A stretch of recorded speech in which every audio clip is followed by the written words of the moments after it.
وكل بدعة ضلالة. أعوذ بالله من الشيطان الرجيم. بسم الله الرحمن الرحيم. إن الله يأمركم أن تؤدوا الأمانات إلى أهلها وإذا حكمتم بين الناس أن تحكموا بالعدل إن الله نعم ما يعظكم به ان اللہ کان سمیعا بصیرا. معزز اسلامی و دینی بھائیوں، گزشتہ خطبہ جمعہ میں آپ کے سامنے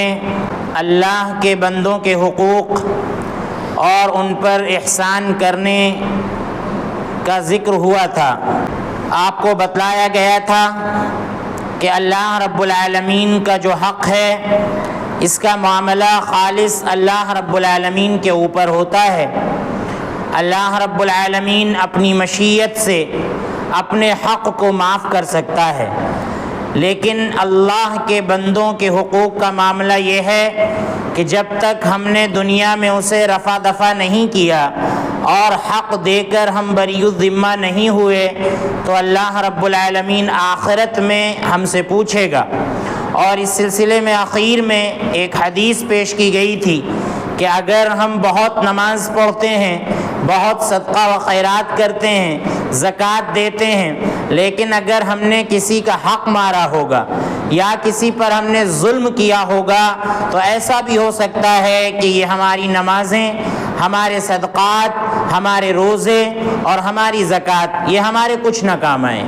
ایسا بھی ہو سکتا ہے. اسی لیے اس دنیا کے اندر رہ کر اللہ کے حقوق کا خیال کرنا اور اللہ کے حقوق کے ساتھ ساتھ جو اللہ کے بندوں کے حقوق ہیں ان کا خیال کرنا، ان کی ادائیگی کرنا یہ بہت زیادہ ضروری ہے. اللہ کے رسول صلی اللہ علیہ وسلم پر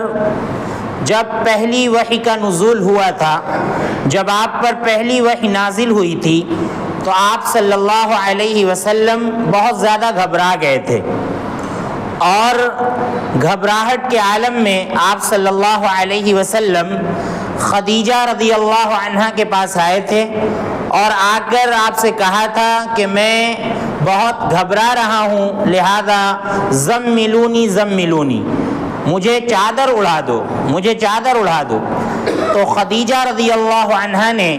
اللہ کے رسول صلی اللہ علیہ وسلم کے لیے جو اچھے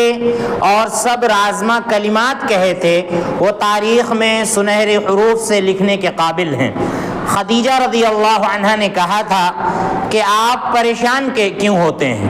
انک لتصل الرحم،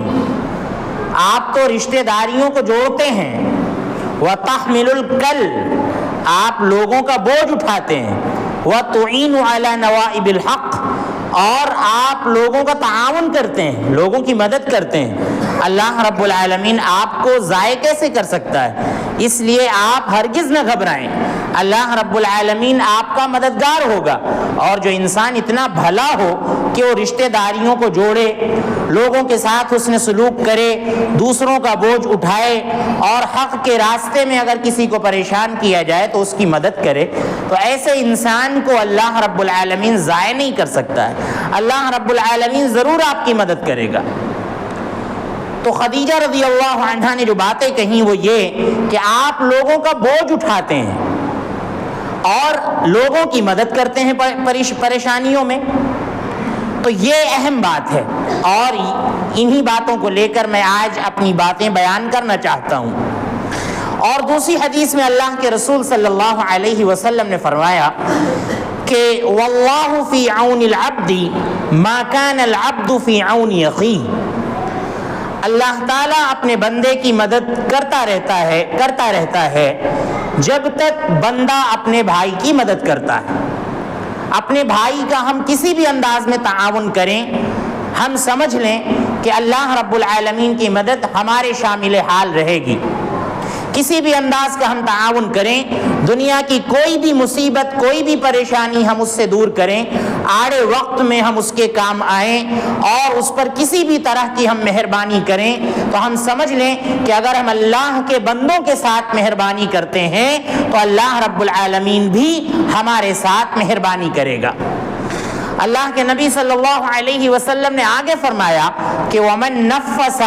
عَن مُؤْمِنٍ كُرْبَةً مِّن كُرَبِ الدُّنْيَا نَفَّسَ اللَّهُ عَنْهُ كُرْبَةً مِّن كُرَبِ الْآخِرَةِ، کہ اگر کسی شخص نے کسی بندے سے دنیا کی پریشانیوں میں سے کوئی پریشانی دور کر دی تو اللہ رب العالمین اس مدد کرنے والے بندے سے آخرت کی پریشانیوں میں سے ایک پریشانی دور کر دے گا۔ تو اگر ہم آخرت کی پریشانیوں سے نجات پانا چاہتے ہیں تو ہم دنیا میں اللہ رب العالمین کے جو بندے ہیں ان کے ساتھ حسن سلوک کریں، ان کے ساتھ بھلائی کریں، ان کے ساتھ ہم تعاون کریں، اور ان کے ساتھ جو بھی کچھ ہو سکتا ہے کہ ہم آسانی فراہم کر سکیں، اور جتنا زیادہ ہم لوگوں کے لیے نفع بخش بن سکیں ہم بنیں۔ جیسا کہ کہا گیا ہے خیر الناس من ينفع الناس، کہ لوگوں میں سب سے اچھا انسان وہ ہوتا ہے، سب سے بھلا انسان وہ ہوتا ہے جو دوسروں کے لیے نفع بخش ہوتا ہے، نفع بخش ہوتا ہے۔ اور اللہ کے رسول صلی اللہ علیہ وسلم نے اس کو اس انداز سے بھی بیان کیا ہے کہ الدین النصیحہ، الدین النصیحہ۔ اللہ کے نبی صلی اللہ علیہ وسلم نے فرمایا کہ پورا دین یہ خیر خواہی کا نام ہے، لوگوں کے ساتھ بھلائی کی جائے اور لوگوں کے ساتھ تعاون کیا جائے، اچھے انداز میں پیش آیا جائے، لوگوں کے لیے نفع بخش بنایا جائے، یہ ہمارا دین کہتا ہے۔ اللہ کے نبی صلی اللہ علیہ وسلم سے صحابہ کرام نے پوچھا قلنا لمن، اے اللہ کے نبی صلی اللہ علیہ وسلم کن لوگوں کے ساتھ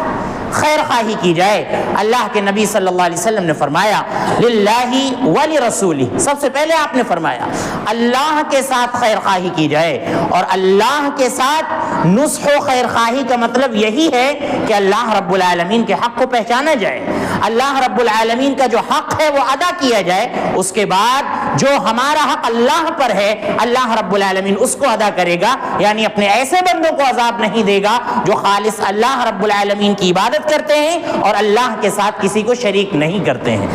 اللہ کے نبی نے فرمایا وَلِرَسُولِهِ، اس کے رسول کے ساتھ خیر خواہی کی جائے، یہ دین ہے، اور عام لوگوں کے ساتھ خیر خواہی کی جائے، یہ دین ہے، یہ ہمارا دین کہتا ہے۔ اور اسی طرح سے مسلمانوں کے جو خلفاء ہیں، مسلمانوں کے جو حکام ہیں، ان کے ساتھ بھلائی کی جائے، یہ ہمارا دین کہتا ہے۔ تو جتنا زیادہ ہم لوگوں کے ساتھ بھلائی کر سکتے ہیں، جتنی زیادہ ہم لوگوں کے ساتھ خیر خواہی کر سکتے ہیں، اور جتنا زیادہ ہم لوگوں کے لیے نفع بخش بن سکتے ہیں، ہمیں نفع بخش لوگوں کے لیے بننا چاہیے، ہر طرح سے ہمیں تعاون کرنا چاہیے۔ بہرحال ہم لوگوں کے لیے نفع بخش بنتے ہیں، اس کا ایک ذریعہ ہے کہ ہم کسی انسان کو آڑے وقت میں قرض دے دیں، اور آج کا ہمارا موضوع یہی ہے مختصر انداز میں، کہ آڑے وقت میں ہم کسی کے کام آئیں اور اس کو ہم قرض دے دیں۔ اب اس کے بھی آداب ہیں۔ قرض جو ہے یہ ایک حق ہے، آپ کو کسی نے قرض دیا تو یہ ایک امانت ہے جو آپ کے پاس ہے، آپ اس کو استعمال کریں، اور استعمال کرنے کے بعد جب تک کا آپ نے وعدہ کیا ہے اس وقت میں اس کی ادائیگی کر دیں۔ جیسا کہ اللہ کے نبی صلی اللہ علیہ وسلم نے فرمایا کہ مالدار کا ٹال مٹول کرنا یہ ظلم ہے، مالدار کا ٹال مٹول کرنا یہ ظلم ہے۔ یعنی ہم نے کسی سے قرض لیا، اب ہمارے پاس سارے وسائل مہیا ہیں، ہم قرض کی ادائیگی کر سکتے ہیں، لیکن ہم بلا وجہ ٹال رہے ہیں۔ اللہ کے نبی صلی اللہ علیہ وسلم نے فرمایا کہ مطل الغنی ظلم، کہ مالدار کا ٹال مٹول کرنا، اور جس کو اللہ رب العالمین نے دے رکھا ہے قرض کی ادائیگی کے وسائل اس کے پاس ہیں، اس کے باوجود وہ ٹال مٹول کر رہا ہے، اللہ کے نبی صلی اللہ علیہ وسلم نے اس کو ظلم سے تعبیر کیا ہے کہ آپ ظلم کر رہے ہیں۔ اور ظلم کے تعلق سے اللہ کے نبی صلی اللہ علیہ وسلم نے فرمایا کہ الظلم ظلمات یوم القیامہ، یہ جو ہمارا ظلم ہے یہ قیامت کے دن تاریکیوں کی شکل میں آئے گا، آگے تاریکی، پیچھے تاریکی، بغل میں تاریکی، اوپر تاریکی، نیچے تاریکی، ہر طرف تاریکی ہی تاریکی ہمیں نظر آئے گی، ہر طرف ہمیں اندھیرا ہی اندھیرا نظر آئے گا۔ اور اس کے برعکس اللہ رب العالمین ایمان والوں کو اور جنہوں نے ظلم نہیں کیا ہوگا، اللہ رب العالمین ایسے لوگوں کو نور فراہم کرے گا، اور ان کا نور ان کے ارد گرد گردش کرے گا۔ نورہم یسعی بینہم، اللہ رب العالمین فرماتا ہے کہ ان کا نور جو ہوگا وہ ان کے ارد گرد گردش کرے گا اور یہی نور ان کے کام آئے گا اور اللہ رب العالمین سے بخشش کی التجا کرے گا۔ لہذا ہم کسی پر ظلم نہ کریں اور ایسے بندے ہم نہ بنیں کہ اللہ رب العالمین کے ظالم بندوں میں ہم شمار ہونے لگیں۔ آپ دیکھیں قرآن کریم کی آیت ہے، اللہ رب العالمین فرماتا ہے، خطبہ مسنونہ کے بعد میں نے وہ آیت پڑھی، اللہ رب العالمین کہتا ہے ان اللہ یأمرکم ان تؤدوا الامانات الی اہلہا، اللہ رب العالمین تم کو حکم دیتا ہے کہ تم امانتوں کو ان کے اہل تک پہنچا دو۔ بڑا وسیع مفہوم ہے اس کا، اس کے اہل تک پہنچا دو۔ کبھی ذکر آیا تھا کہ یہ پورا دین یہ امانت ہے، ہمارے پاس یہ امانت ہے، اس امانت کو ہمیں امانت کی طرح برتنا ہے۔ اللہ رب العالمین پر ایمان یہ امانت ہے، اللہ کے رسول پر ایمان یہ امانت ہے، یہ شریعت یہ امانت ہے، یہ اسلام یہ امانت ہے، یہ شریعت کی ساری باتیں امانت ہیں، لہذا ان کو امانت کی طرح برتنا چاہیے۔ اسی طرح سے یہ قرض جو ہمیں کسی نے آڑے وقت میں دیا ہے یہ امانت ہے، لہذا اس کو ادا کرنے کی ہمیں فکر ہونی چاہیے، اس کو ادا کرنے کی ہمیں فکر ہونی چاہیے۔ اور ایک حدیث میں اللہ کے نبی صلی اللہ علیہ وسلم نے فرمایا کہ من اخذ اموال الناس یرید اداءها اداہ اللہ عنہ، اللہ کے نبی صلی اللہ علیہ وسلم نے فرمایا کہ جس نے لوگوں سے مال لیا اور ادائیگی کی نیت سے لیا تو اللہ رب العالمین وہ مال اس کی طرف سے ادا کر دے گا۔ ادائیگی کی نیت سے اگر آپ نے لیا ہے کہ ہم نے مال لیا ہے تو ہمیں اس کو ادا کرنا ہے، اللہ کے نبی صلی اللہ علیہ وسلم فرماتے ہیں کہ ادائیگی کے ذرائع آپ کو اللہ رب العالمین مہیا کرے گا۔ اور جس نے کسی سے مال لیا یرید اتلافہا اتلفہ اللہ، جس نے کسی سے مال لیا اور مال ہڑپنے کا ارادہ ہے، مال دینے کا ارادہ نہیں ہے، قرض ادا کرنے کا ارادہ نہیں ہے، تو اللہ رب العالمین بھی اس کو تباہ و برباد کر دے گا۔ جو مال اس کے پاس ہے اللہ رب العالمین اس کی برکت کو بھی مٹا دے گا۔ اسی طرح سے میں ایک بات اور ذکر کر دوں، ہمارے یہاں جب نکاح کی محفل منعقد ہوتی ہے تو اس میں مہر مقرر کیا جاتا ہے جس کا دینا شوہر پر واجب اور ضروری ہے۔ یہ بات الگ ہے کہ شریعت کی طرف سے اتنی سہولت ہے کہ آپ مہر نکاح کی محفل کے بعد بھی دے سکتے ہیں، آپ پہلے دن کے علاوہ کسی اور بھی دن دے سکتے ہیں، یہ شریعت نے آزادی دے رکھی ہے آپ کو، آپ ایسا کر سکتے ہیں۔ بہتر تو یہی ہے کہ مہر معجل ہو، فوراً اس کو ادا کر دیا جائے، اسی دن اس کو ادا کر دیا جائے۔ لیکن اگر آپ بعد میں دینا ہے آپ کو تو آپ کی یہ نیت ہو کہ ہم اپنی بیوی کو یہ مہر ضرور دیں گے اور اسی لیے ہم مقرر کر رہے ہیں، اور اگر آپ نے اس نیت سے مہر مقرر کیا کہ ہمیں دینا کہاں ہے، کتنا بھی مقرر کر دو، اور اگر آپ نہیں دے رہے ہیں تو یہ سمجھ لیں کہ ایک زنا ہے، یہ شادی ہوئی نہیں، نکاح نہیں ہوا، مہر دینا ضروری ہے۔ آپ بعد میں اگر دے رہے ہیں تو اس نیت سے مہر مقرر کریں کہ اس کو ہمیں ادا کرنا ہے، اس نیت سے مقرر کریں۔ تو یہ بھی ضروری ہے کہ جب بھی کوئی چیز کریں اور اس طرح کا حق ہو تو ادائیگی کی نیت سے لے کسی سے تو اللہ رب العالمین ادائیگی کے ذرائع مہیا کر دے گا۔ اسی طرح سے آپ دیکھیں کتنا سخت معاملہ ہے قرض کا۔ اللہ کے نبی صلی اللہ علیہ وسلم نے فرمایا کہ نفس المؤمن معلقۃ بدین حتی یقضى عنہ، کہ مومن کی جو جان ہوتی ہے یہ اس کے قرض کے ساتھ لٹکی ہوتی ہے، یعنی اس کا معاملہ معلق ہوتا ہے، سارے حقوق اس نے ادا کیے ہیں، خوب عبادت کر کے گیا ہے، لیکن قرض کسی سے لیا تھا اور اس نے معاف بھی نہیں کیا اور ادا بھی کر کے نہیں گیا، اور اس کے رشتہ داروں نے، اس کے گھر والوں نے بھی ادا نہیں کیا، تو آپ سمجھ لیں کہ اس کا حساب و کتاب لٹکا رہے گا جب تک کہ اس کا قرض ادا نہ کر دیا جائے، تب تک اس کا معاملہ معلق رہے گا۔ اور اسی طرح اللہ کے نبی صلی اللہ علیہ وسلم کا شروع میں معاملہ یہ تھا کہ اگر قرض دار کا جنازہ آتا تو آپ صلی اللہ علیہ وسلم اس کی نماز جنازہ نہیں پڑھاتے تھے، یہاں تک کہ کوئی ذمہ داری نہ لے لے کہ ہم اس کی قرض کی ادائیگی کریں گے، تب آپ نماز جنازہ پڑھاتے تھے۔ اس کے بعد جب وسعت ہوئی مال وغیرہ خوب آنے لگا تو اللہ کے نبی صلی اللہ علیہ وسلم نے قرض کی ادائیگی کا ذمہ خود پر لے لیا اور کہا کہ اس کا جو مال ہے وہ ورثہ میں تقسیم ہوگا اور قرض کی ادائیگی بیت المال پر ہے، ہم اس کو ادا کریں گے۔ بعد میں ایسا معاملہ ہوا، ورنہ ابتدا میں یہ معاملہ تھا کہ اللہ کے نبی صلی اللہ علیہ وسلم نماز جنازہ تب تک نہیں پڑھایا کرتے تھے جب تک کوئی اس کے قرض کی ادائیگی کی ذمہ داری نہ لے لیتا۔ ایک صحابی اللہ کے نبی صلی اللہ علیہ وسلم کے پاس آئے اور انہوں نے کہا، اے اللہ کے نبی صلی اللہ علیہ وسلم، کیا اگر میں اللہ کے راستے میں شہید ہو جاؤں اور یہ عمل ہمارا خالص اللہ کے لیے ہو تو کیا اللہ تعالی ہمیں معاف کر دے گا؟ اللہ کے نبی صلی اللہ علیہ وسلم نے فرمایا کہ بالکل، جہاد اتنا بڑا ثواب ہے کہ ایمان لانے کے بعد، ایمان میں پختگی کے بعد اگر کوئی اللہ کے راستے میں جہاد کرتا ہے تو اللہ رب العالمین اس کے گناہوں کو معاف کر دے گا۔ صحابی چلے گئے، دوبارہ اللہ کے نبی صلی اللہ علیہ وسلم نے ان کو بلایا، ان کو بلانے کے بعد کہا کہ ابھی تم نے کیا بات کہی تھی؟ تو پھر انہوں نے پوری بات بیان کی۔ اللہ کے نبی صلی اللہ علیہ وسلم نے ان سے کہا کہ ہاں، اللہ تعالیٰ تمام گناہوں کو معاف کر دے گا الا الدین، سوائے قرض کے۔ قرض کو اللہ رب العالمین نہیں معاف کرے گا جب تک آپ ادا نہیں کریں گے، یا جب تک آپ کے ورثہ اور آپ کے ذمہ دار جو ہیں اس کو ادا نہیں کریں گے، تب تک اللہ رب العالمین اس کو معاف نہیں کرے گا۔ تو یہ بھی اللہ رب العالمین کے بندوں کا حق ہے، بندوں کا حق ہے، اور بڑا سخت معاملہ ہے۔ آج ہم میں بڑی لاپرواہی پائی جاتی ہے، سماج اور معاشرے میں آپ دیکھیں قرض دینے والے گھوما کرتے ہیں اور وہ لوگوں سے کہا کرتے ہیں کہ فلاں کے پاس ہمارا اتنا بقایا ہے، اتنے سال ہو گئے اور آج تک اسے دینے کی توفیق نہیں ہوئی، آج تک اس نے نہیں دیا۔ بہت سے لوگوں کا معاملہ یہ ہے، حالانکہ آپ دیکھیں سورۃ البقرہ کی آیت ہے، اللہ رب العالمین فرماتا ہے، یا ایھا الذین آمنوا اذا تداینتم بدین الی اجل مسمى فاکتبوہ ولیکتب بینکم کاتب بالعدل۔ اے ایمان والو، جب تم آپس میں قرض کا معاملہ کرو ایک مدت تک کے لیے، فاکتبوہ،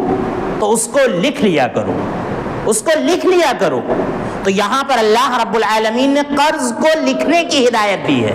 کہ قرض جب دیا جائے تو آپس میں جو قرض لینے اور دینے والے ہیں اس قرض کے معاملے کو ایک جگہ نوٹ کر لیں اور اس پر گواہ بھی بنا لیا جائے، گواہی بھی بنا لی جائے اور اس کو لکھ لیا جائے کہ کتنا قرض دیا گیا ہے، کب تک اس قرض کی ادائیگی کا وعدہ ہے، کب یہ قرض ادا کیا جائے گا۔ اور اس کا ایک فائدہ یہ ہوگا کہ قرض لینے والا اگر اس کو کوئی ناگہانی آفت کی وجہ سے اگر اس کی موت ہو گئی، مر گیا، تو کم از کم وہ ڈائری اور وہ لکھی ہوئی وصیت اور لکھا ہوا جو قرض ہے اس کے ورثہ کے پاس ہوگا، اور وہ اپنے باپ کی ڈائری کو دیکھ کر اور اپنے مورث کی ڈائری کو دیکھ کر قرض کو کم از کم ادا کر سکتے ہیں۔ اور اگر آپ نے لکھا نہیں ہے اور اگر آپ نے کسی کو گواہ نہیں بنایا ہے تو صرف آپ جانتے ہیں اور جس کو آپ نے قرض دیا ہے یا جس سے لیا ہے وہ جانتا ہے، کوئی نہیں جانتا ہے، تو کیسے ادا ہوگا یہ قرض؟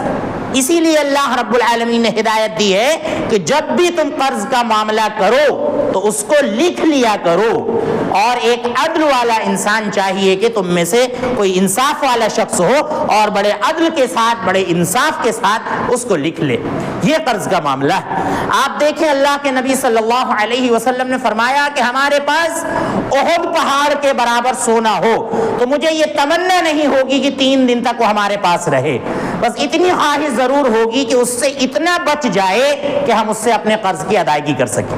بھلے ہی ہمارے پاس کھانے کے لیے نہ ہو اس سے، لیکن اتنا بچ جائے کہ اس سے ہم اپنے قرض کی ادائیگی کر سکیں، اس بات کی ہم تمنا کریں گے۔ تو یہ معاملہ ہے قرض کا، اور بہت سے آداب ہیں جن کو قرض دیا گیا ہے، ان کے تعلق سے بھی بڑے بڑے آداب ہیں۔ اللہ کے رسول صلی اللہ علیہ وسلم نے ایک مرتبہ ایک صحابی کو دیکھا کہ وہ تقاضا کر رہے ہیں اپنے قرض کا، اور آواز بلند ہو گئی، اور اللہ کے نبی صلی اللہ علیہ وسلم نے ان کی آواز اپنے حجرے میں سنی، اس کے بعد آپ نکل کر آئے۔ اللہ کے نبی صلی اللہ علیہ وسلم نے آ کر صحابی رسول سے کہا کہ دیکھو تم قرض کا مطالبہ کر رہے ہو لیکن آدھا معاف کر دو، آدھا معاف کر دو، یہ اچھی بات ہے۔ اللہ کے نبی صلی اللہ علیہ وسلم نے دیکھا ہوگا کہ یہ قرض مانگ رہے ہیں اور سامنے والا ٹال مٹول کر رہا ہے، دیکھا ہوگا کہ اس کی مالی حالت صحیح نہیں ہے، یہ نہیں دے سکتا ہے یا پورا نہیں دے سکتا ہے۔ اللہ کے نبی صلی اللہ علیہ وسلم نے صحابی رسول سے کہا کہ آدھا معاف کر دو، تو اللہ کے نبی صلی اللہ علیہ وسلم کے اس صحابی نے آدھا قرض معاف کر دیا۔ اور قرآن کریم کے اندر اللہ رب العالمین فرماتا ہے کہ وَإِن كَانَ ذُو عُسْرَةٍ فَنَظِرَةٌ إِلَى مَيْسَرَةٍ، کہ اگر جس نے قرض لیا ہے وہ بیچارہ تنگی میں ہے، پریشانی میں ہے، تو آسانی کے دن تک کے لیے اس کو مہلت دے دی جائے کہ ٹھیک ہے آپ نے وعدہ کیا تھا لیکن میں دیکھ رہا ہوں کہ آپ پریشان ہیں، آپ وعدے پر ادا نہیں کر پا رہے ہیں، لہذا ٹھیک ہے میں آپ کو مہلت دیتا ہوں، میں آپ کو مہلت دیتا ہوں، آپ ادا کر دیجئے گا۔ اللہ رب العالمین آگے فرماتا ہے وَأَن تَصَدَّقُوا خَيْرٌ لَكُمْ إِن كُنتُمْ تَعْلَمُونَ، اور اگر تم صدقہ کر دو یعنی قرض کو معاف کر دو تو یہ تمہارے حق میں بہت بہتر ہے، اگر تم جانتے ہو، اگر تم جانتے ہو تو اس کو معاف کر دو۔ تو یہ ایک بہت اچھی بات ہے۔ آپ دیکھیں بہت سے بھائی ہوتے ہیں جن کا قرض ہوتا ہے اور وہ دنیا سے چلے جاتے ہیں، اور بہت سے بھائی جو قرض لیے رہتے ہیں وہ جانتے ہیں کہ وہ مر گیا ہے ہمارا پیسہ لے کر، ہمارا قرض لے کر، آپ دیکھیں وہ اللہ کے ہاں پکڑا جائے، اللہ کے ہاں اس کا مواخذہ ہو، اللہ کے ہاں جا کر آپ اپنا حق مانگے اس سے کہیں زیادہ بہتر ہے کہ آپ معاف کر دیں، دنیا سے چلا گیا۔ اور دنیا میں بھی آپ دیکھیں کہ آپ سے کسی نے قرض لیا اور بیچارہ وہ ادائیگی کے قابل نہیں ہے، ادا نہیں کر پا رہا ہے، آپ دیکھ رہے ہیں کہ آگے بھی اس کے حالات سازگار ہونے کی امید نہیں لگ رہی ہے، لہذا آپ معاف کر دیں، اللہ رب العالمین بڑا ثواب آپ کو عطا فرمائے گا۔